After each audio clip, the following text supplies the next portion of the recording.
It began in a meeting room with a glass wall and no mercy. An ordinary person was under the kind of pressure that makes even a decent person wonder how much decency costs. At first, nothing looked dramatic. That is how many important moments arrive, not as thunder, but as a small change in the air. At first, the situation looked practical. There was money to earn, a position to keep, a debt to manage, a family to support, a future to secure. People like to say character matters, but character is easiest to praise when the rent is already paid. An ordinary person understood the numbers.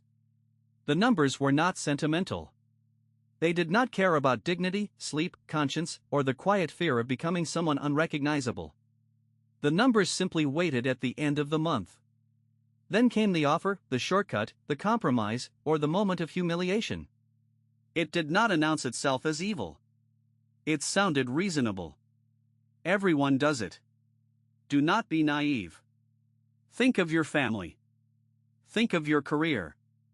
Think of survival. But there is a line that only the person crossing it can feel. From the outside, it may look like a small adjustment. Inside, it can feel like handing over the last private room of the self. The story turns on that line.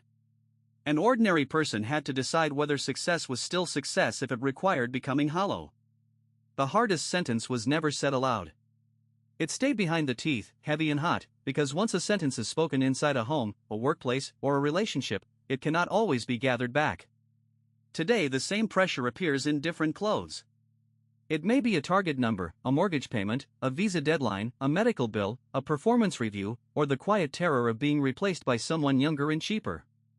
The story does not pretend money is unimportant. Money is rent, medicine, food, heat, school fees, and dignity.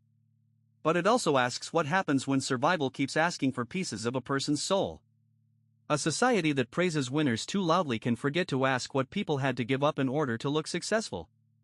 This is why the story does not feel old, even if the setting may belong to another time. The costumes change, the technology changes, the cities change, but the human problem remains recognizable. People still want to be understood before they are judged. They still want a second chance without being reduced to their worst mistake. They still want love that does not turn every weakness into evidence against them.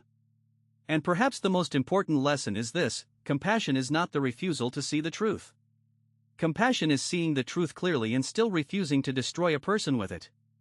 Years later, the details may fade. The choice does not. It becomes the small light by which a person remembers who they were trying to be.